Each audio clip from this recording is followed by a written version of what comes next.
Broken heart stories. Real stories of betrayal. A perfectly fractured life. 8 years of marriage and a 5-year-old daughter. From the outside, it looked like I had everything a man could want: a beautiful wife, a cheerful little girl who worshipped the ground I walked on, and a steady job that kept us afloat. Sure, it wasn't a mansion on a hill or vacations in Europe, but it was a life I was proud of. My job as an accountant was dependable, even if the hours were long and the pay wasn't extravagant. I thought I was doing right by them. But, apparently, right wasn't good enough. It started small, an offhand comment from Vanessa about our finances. "I don't know how we're supposed to live like this," she'd say while thumbing through a catalog. "It's not fair to Haley, you know." I'd point out that Haley was perfectly happy, that kids don't care about new curtains or designer backpacks. But Vanessa wasn't listening. And then there were the little absences. She'd pick up a new hobby or start a new fitness routine. Zumba was her latest obsession. 3 nights a week, she'd pack her bag with those fluorescent workout clothes that clung to her curves and head to the community center. "It's the only thing keeping me sane," she told me one night as she grabbed her water bottle. I didn't argue. She deserved to feel good about herself, I thought. Everyone needs an outlet. And with Haley in bed by 8, I didn't mind holding down the fort. What I didn't know was that her Zumba class wasn't just about sweating off calories or keeping sane. Looking back, I ignored the signs. She was always on her phone. When I'd come home, she'd swipe it off the counter like it was a live grenade. The affection between us cooled, but I chalked it up to the typical ebb and flow of married life. We were just in a dry spell, I told myself. We'd come out stronger. Still, there were moments when I felt the ground beneath us wasn't as steady as it seemed. The way she dressed for class, like a nightclub, was next to the gym. The new scent of perfume, floral, intoxicating, that lingered even after she showered. The way she'd sometimes hum a tune under her breath, a faint smirk on her lips as if she were keeping a delicious secret.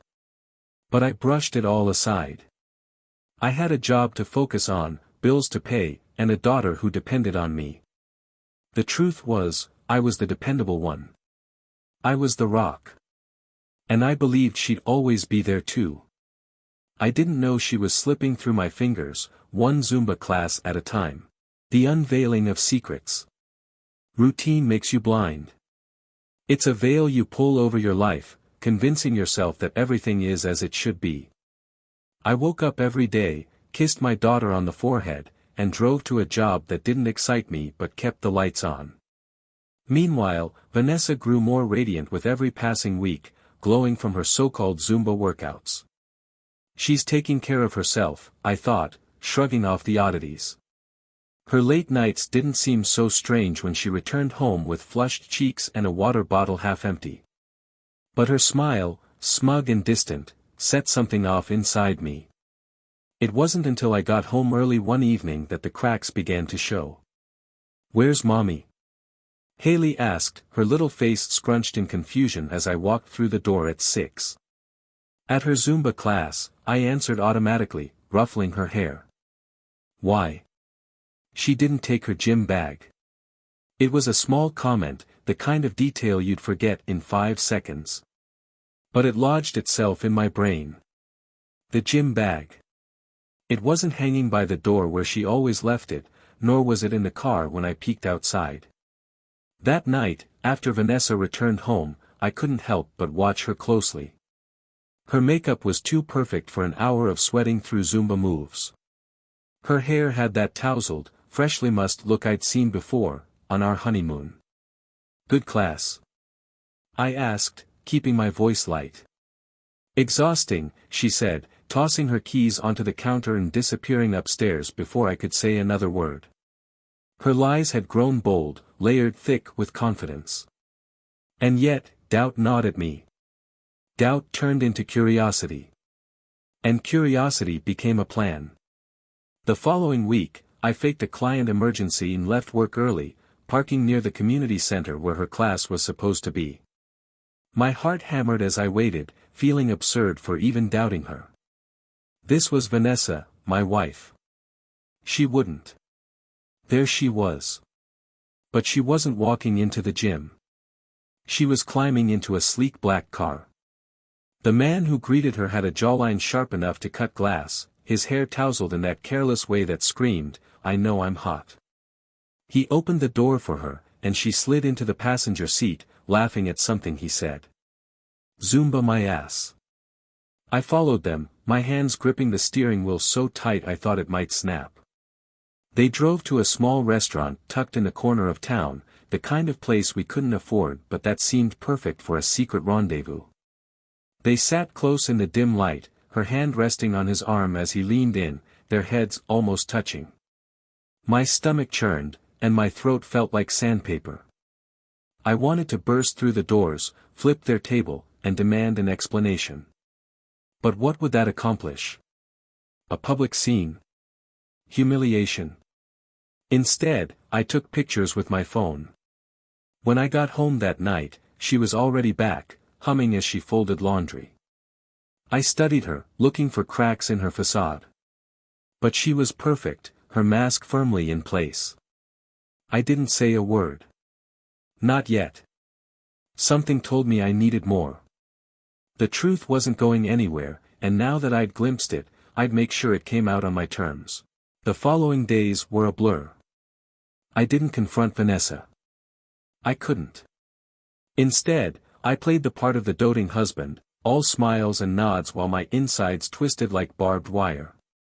She still left for her Zumba sessions, still came home smelling of that damn floral perfume, and I let her think I was none the wiser.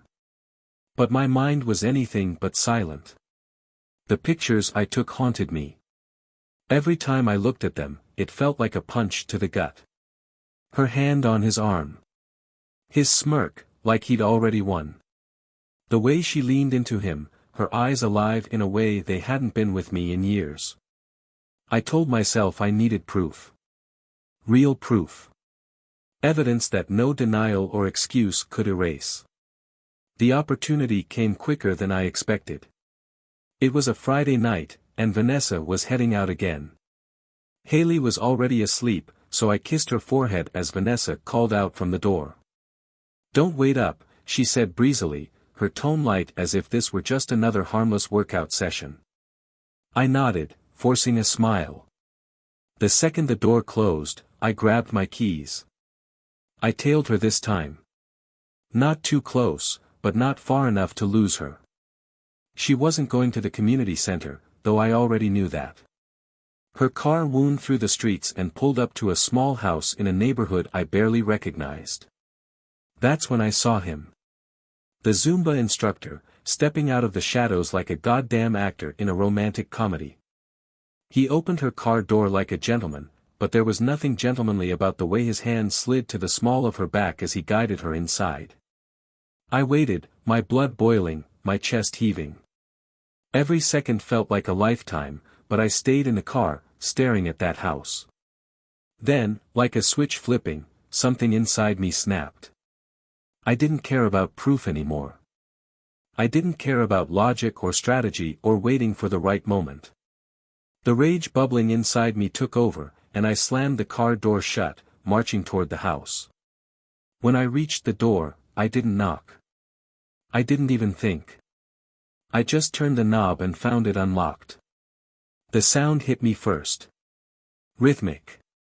Unmistakable. The sight hit me second. There they were, in the middle of the living room. Clothes strewn across the floor like discarded promises. Her body arched against his hands gripping her in ways that made my vision go red. "Vanessa." My voice cut through the room like a blade. She screamed, scrambling off him, clutching a pillow to cover herself as if that made any difference. The Zumba instructor froze, his cocky demeanor melting into something closer to fear. "What the hell are you doing here?" Vanessa shrieked, her voice high and panicked. I didn't answer. I didn't need to. My presence was the answer, the consequence, the reckoning. "Get the hell out of my house," the instructor barked, his tone regaining some of its swagger. I laughed, a bitter, hollow sound. Your house. I said, my voice low, deadly. You think this is your life now? My wife? My family? You're a goddamn joke. I turned to Vanessa, who was trembling, tears streaming down her face. Was it worth it? I asked her, my voice calm, almost a whisper. Her lips moved, but no words came out. I didn't wait for an answer. I turned and walked out, leaving them both behind. This wasn't over, not by a long shot. But it was no longer about them. It was about me. And what came next? The hours after I stormed out of that house felt endless. I drove aimlessly, gripping the wheel so tightly my knuckles turned white. Vanessa's betrayal played on repeat in my mind, every laugh, every glance, every touch between her and that man stabbing at me like 1,000 knives. When I finally made it home, Haley was still fast asleep in her room, her stuffed bunny clutched tightly to her chest. I stood there in the doorway, watching her little chest rise and fall, my rage momentarily eclipsed by an overwhelming sadness. This wasn't just about me anymore. I knew I couldn't let the night end without confronting Vanessa. I needed answers. I needed her to look me in the eyes and explain how she could destroy everything we'd built together. She came home an hour later. Her footsteps faltered when she saw me sitting in the living room, a single lamp casting long shadows across the walls. Her face was pale, her makeup smudged, and she clutched her bag tightly as if it were her shield. You're still up, she said, trying to sound casual, but her voice trembled. Sit, I said, my voice flat and cold. She hesitated, then slowly lowered herself onto the couch across from me. Her eyes darted to the floor, unable to meet mine. You know, I began, leaning forward, I've spent the last few weeks wondering if I was crazy. If I was imagining the late nights, the secrecy, the lies. But tonight? Tonight, I got my answer. Her head snapped up, her eyes wide with panic. It's not what you think. Don't. I cut her off, my voice sharp enough to make her flinch. Don't insult me with more lies. I saw you, Vanessa. I saw everything. Tears welled in her eyes, but they didn't move me. Not this time. It was a mistake, she whispered. I didn't mean for it to happen. A mistake. I barked out a bitter laugh. A mistake is spilling your coffee, forgetting an anniversary. What you did. That's not a mistake. That's a choice. She started to cry, her shoulders shaking as she buried her face in her hands. For a moment, I felt the faintest twinge of pity. But it wasn't enough to stop me. Why? I demanded, my voice cracking despite my efforts to keep it steady. Was I not good enough? Did I not give you and Haley everything I had? Her sobs grew louder, but she still didn't answer. Do you love him? The question left my mouth before I could stop it, and I hated how vulnerable it made me sound. No, she choked out, shaking her head vehemently. It wasn't about love. It was. I don't know. I was unhappy. I felt trapped. Trapped, I repeated, the word tasting bitter on my tongue. Trapped in what? A marriage where I worked myself to the bone to provide for you. A family that was supposed to mean everything. She looked at me then, her tear-streaked face filled with desperation. I didn't know how to tell you how I felt. I didn't think you'd understand. Understand what? That you wanted to destroy our family? That you'd rather screw your Zumba instructor than work on what we had? She winced at my words, but I didn't care. I wanted her to feel the weight of what she'd done. I'm sorry, she whispered, her voice barely audible. Sorry. I said, standing up, my anger bubbling over again. Sorry doesn't fix this, Vanessa. Sorry doesn't undo the lies, the betrayal. Sorry doesn't erase the fact that I'll never be able to look at you the same way again. She broke down completely then, her sobs filling the room. I turned away, unable to bear the sight of her. I can't do this, I said finally, my voice hollow. I can't live like this, wondering every day if you're going to do it again. I deserve better. Haley deserves better. Please, she begged, clutching at my arm. We can fix this. We can go to counseling, work on us. Don't throw it all away. I pulled away from her, my chest tight with a mixture of anger and heartbreak. You already threw it away, Vanessa. You just didn't bother to tell me. Without another word, I walked to the spare room and shut the door behind me, leaving her sobbing in the living room. The next steps were clear. Tomorrow, I'd start the process of ending this. For me. For Haley. For the life we deserved. The house felt empty without them. For 2 months, I came home to silence, the absence of Haley's laughter and Vanessa's humming a constant reminder of the void they'd left behind. At first, the quiet felt like a reprieve, a chance to think clearly without the weight of betrayal suffocating me. But over time, it became a different kind of pain, one that gnawed at the edges of my anger and forced me to confront what I'd lost. Vanessa had taken Haley and moved in with her mother, as we'd agreed. It wasn't a punishment, I told myself, but a necessary step. We both needed space to figure out what came next. I couldn't make decisions fueled by anger and hurt, not when they would shape the future for all 3 of us. She called often, checking in about Haley and asking how I was doing. I kept our conversations short, polite, but distant. I wasn't ready to talk about us, about what had happened. Every time her voice cracked with emotion or she mentioned how much Haley missed me, I felt my resolve waver. But I wasn't sure if I was ready to forgive her, or if I even could. During those months, I went through every emotion possible. Anger. Sadness. Resentment. But buried beneath it all was something I couldn't ignore, love. Despite everything, I still loved her. And that was what scared me the most. It was a Sunday afternoon when things finally shifted. I was at the park with Haley, who Vanessa had dropped off earlier for my weekend with her. She was running around, her laughter filling the air as she chased a butterfly.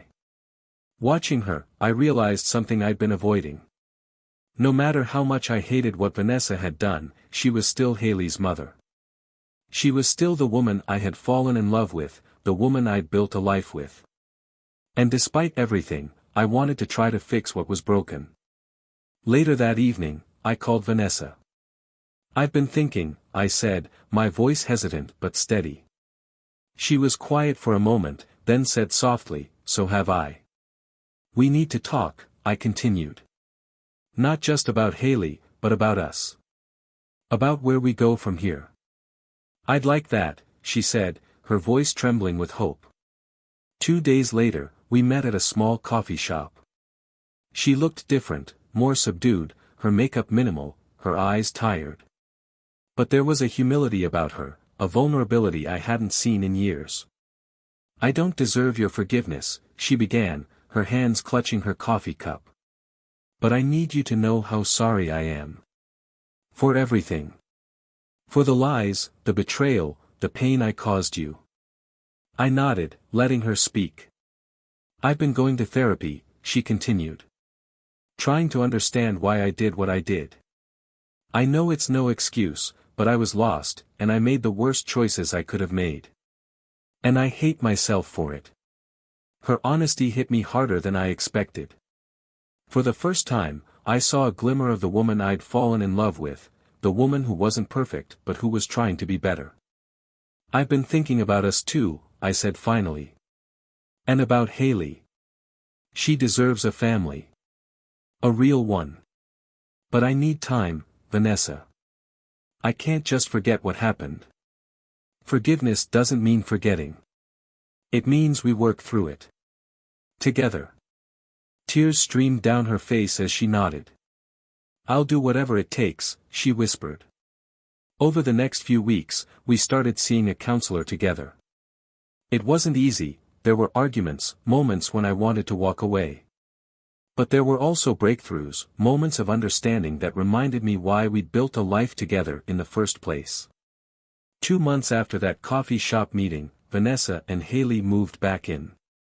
It wasn't a magical reset, there were still wounds, scars that wouldn't fade overnight. But it was a step forward. One night, after Haley had gone to bed, Vanessa sat beside me on the couch. She took my hand, her fingers trembling. "I'm going to spend the rest of my life making this right," she said.